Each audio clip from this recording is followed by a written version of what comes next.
Alright, guys, we'll take a look at this June Slater interview that she did with Nigel Farage. So this is the title of her video. It's not about uniting the right, it's about uniting the whole country against the uniparty system. Well, unfortunately, June, the Reform Party is a part of the uniparty system. You can call it a tri-party. You've got the Conservatives, you've got Labour, and you've got the Reform Party, because the Reform Party is slowly being made up of basically people from the Labour Party and the Conservative Party who were a part of the Uni-Party. So you've got a tri-party system, which unfortunately you don't seem to understand at all. But we'll watch your interview with Nigel Farage and we'll discuss it as we go along. I get a lot of stick for supporting New Node because everybody knows me to be a neutral voice and I've never joined a political party. So you're claiming to be a neutral voice first off in your first sentence. You're claiming to be a neutral voice, but then you're saying you're supporting Nigel Farage. That's not a neutral position, is it? That's not a neutral position at all. That's you supporting the Reform Party. I think a lot of people will agree with me that you're pretty biased towards the Reform Party in what you say about them, June. So you're not a neutral entity whatsoever. Nice to meet you today, and I want to tell you why I support you. I've been doing this for 10 years. I met you in 2019 probably. And the one thing I've noticed, everybody's keen to get on the telly, and everybody's keen to do a podcast and do the glamorous end politics and get the naming rights and get notice. But I've repeatedly seen you come. That's exactly what he's been doing. That's exactly what Nigel Farage has been doing. What do you think saying that he was going to do an independent grooming gang inquiry was? He was trying to grab a headline. That's what he was trying to do. And then when it went out of the news cycle, he dropped it like a hot potato. We never heard anything about it again. And then when Rupert Lowe started raising money in the GoFundMe, and then got the money and said, right, I'm going to go ahead and I'm going to go and do this independent grooming gang inquiry, Nigel Farage came out and rubbished the idea and said that a inquiry without statutory powers would be useless. Yet only months earlier, he was saying that a statutory an inquiry that didn't have statutory powers would still start a conversation. So the guy is absolutely full of shit, June. And you saying you're a neutral party. If you're a neutral party, you should be asking this guy hard questions. And you don't do anything of the sort all the way through this interview. You don't. Grassroots level and do what it takes to make a difference. To people like this today, cancer, there's no glamour in that. It's just hard work and it comes with a lot of responsibility.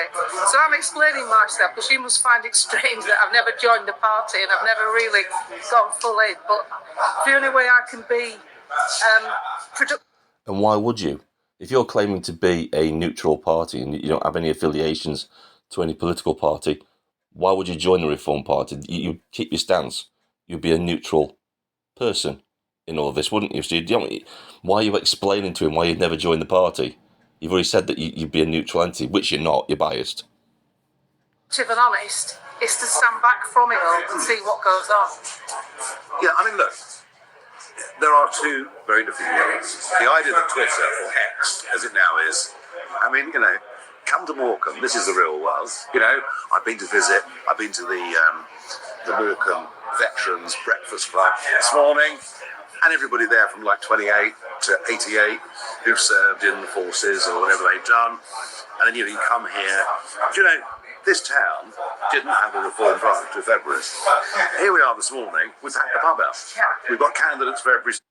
He's conveniently not mentioning all the other Reform Party branches that have either been shut down or disbanded because of their disgust at the way he's treated Rupert Lowe.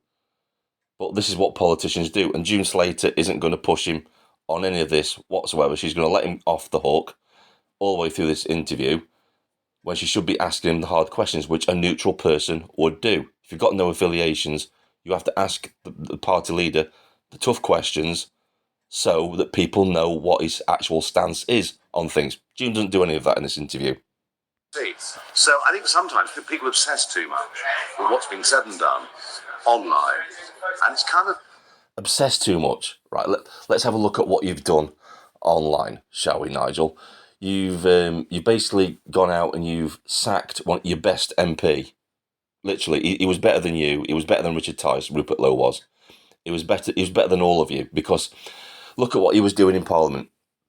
All right, he was doing, what was it, 46% of all the parliamentary work of the Reform Party. So, he was doing more or less half the workload that you guys were doing. You between you, the other four that were left, were doing, what was it? Between you, you were doing something like 52% of the parliamentary work. That's between 4 MPs that are left. So you've literally got Rupert Lowe doing half the work that you were all doing. He asked 900 plus questions. You asked 38 questions. So who was doing all the work in Parliament? It definitely wasn't you, was it, Nigel? A lot of these people online, they're sort of all getting their Victoria Cross winners, but they don't realise that real politics is about getting out, meeting people, building a party. And, it's difficult sometimes not to get frustrated by some of the silly actions that people do. Yeah, it's really great to build a party by ignoring your grassroots supporters and letting your ex-deputy leader call potential voters that lot, alienating hundreds of thousands of potential voters, never coming out and actually apologising to those people or getting Richard Tice to apologise, because the simple fact is you don't care about those people, Nigel, do you? You're perfectly okay with calling me and others that lot because you're a class snob. You simply don't like us. You don't like the working class. We're just there to, I don't know, basically, but you definitely don't like the working class, obviously, because if you did like the working class, you wouldn't have called us that lot or allowed us to be called that lot, and you would have come out and immediately apologised for one of your MPs saying that about people. But you know what? On May the 1st, or rather, more accurately, on May the 2nd, when people wake up, you're going to see what we've done. And I think actions speak louder than words. Yeah, I think you're right. During the 2019 general election, I called the election right. I said that Labour were tanking support because no way that decent Labour people would give their vote to Jeremy Corbyn. And it wasn't Boris won the election, it was Corbyn that gave it to him. And I feel, because my message box is telling me the same story again and again, these Labour voters need somewhere to place that vote. And they're not going to go to something too right-wing, and they're not going to go to something too Tory. And they won't trust the Tories again. They're a spent force. What a load of horseshit. I know, literally, my subscribers, they're a mixed bunch, and most of them are saying we need a hard right party.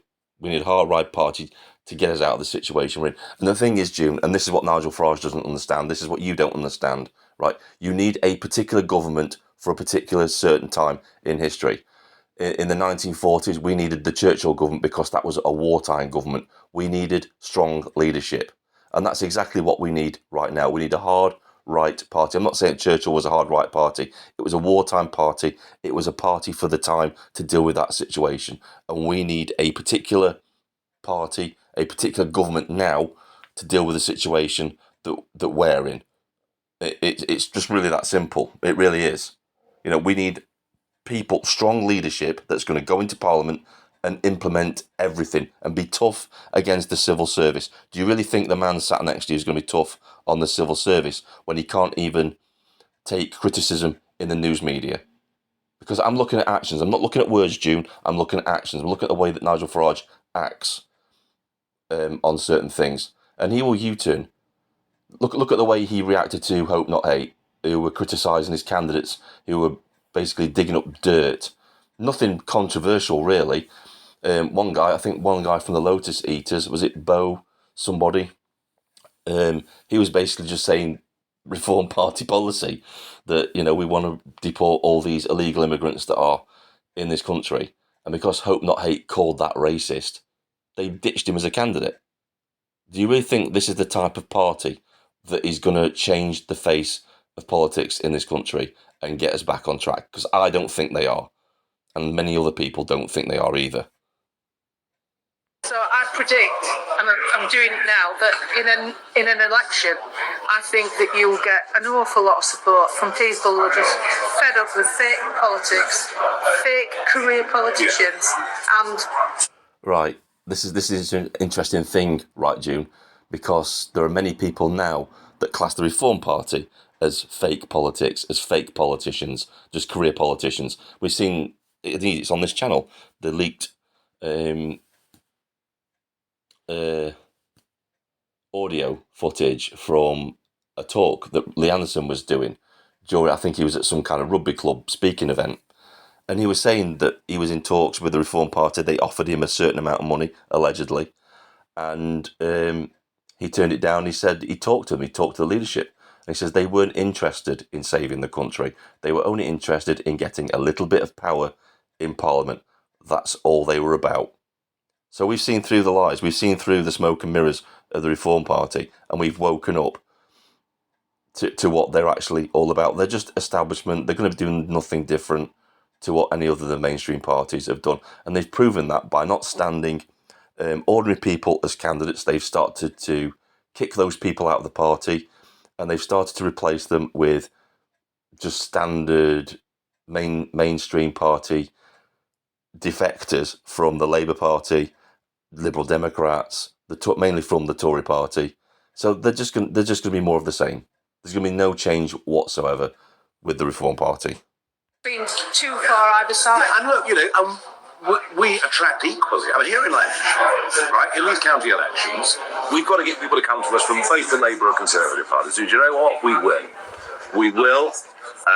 See, what June and Nigel miss out on is what you really need to do is attract the people that don't vote, that have never voted in local elections, that have never voted in general elections. People that are just sick and tired of the system. They just see it as more of the same. Whoever gets in power, things are just going to stay the same.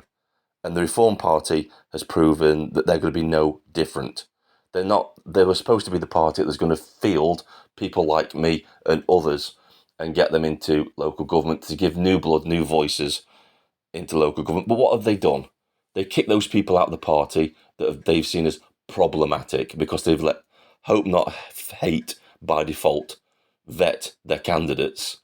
How many candidates were gotten rid of because hope not hate dug up dirt on them, and they didn't really say anything controversial. It was just that Reform Party was scared to death of bad press, which just proves that they're a weak party, by the way.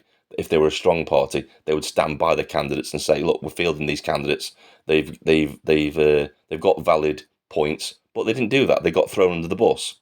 They were threw under the bus, like many other good people in the Reform Party who've been kicked out of. Ben Habib,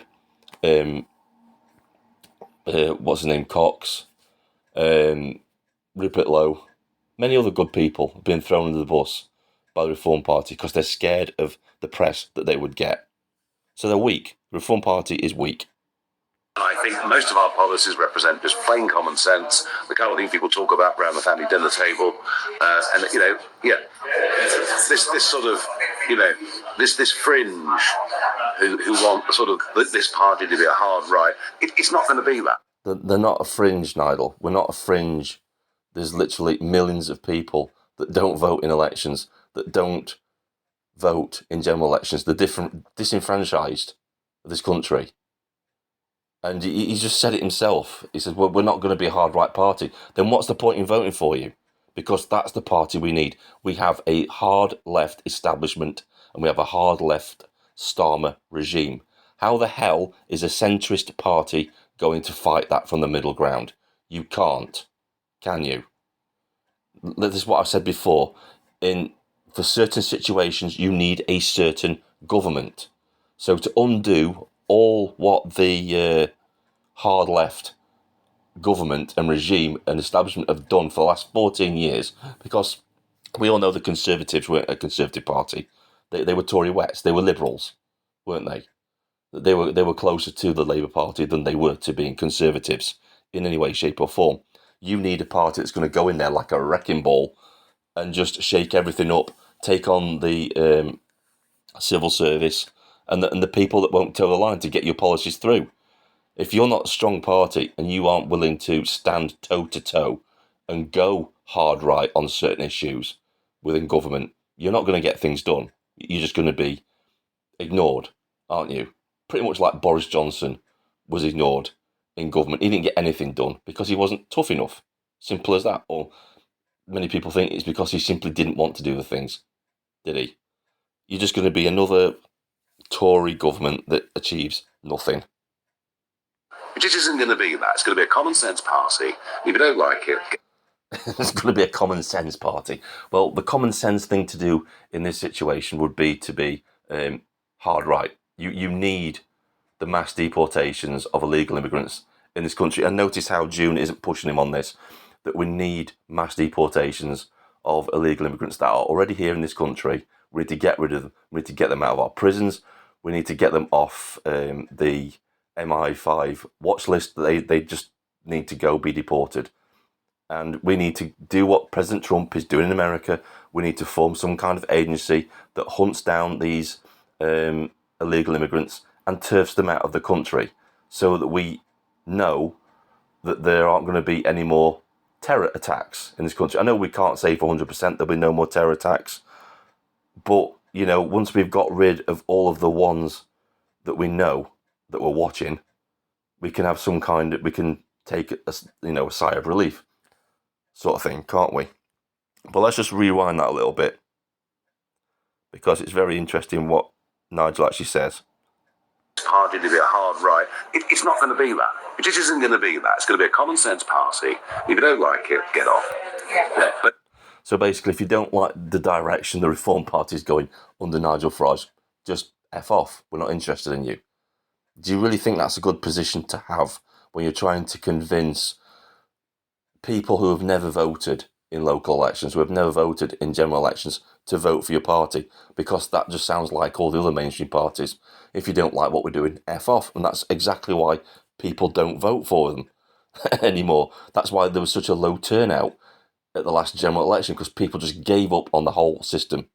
And Nigel Farage and his Reform Party are simply not doing anything to bring these people back into the fold and get them voting again. They're simply not. Look at what President Trump did in America. His rallies, he went round each individual constituency, town, city, and he told them how he was going to change things. He explained to them and saying, these are the policies we're going to implement that are going to change your lives for the better, that are going to make your lives better. Does Nigel Farage do that? No, he doesn't.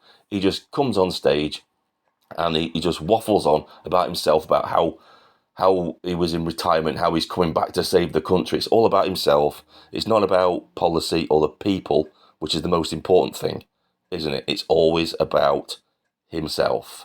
He doesn't give a toss about this country, and he's just said so in his own words.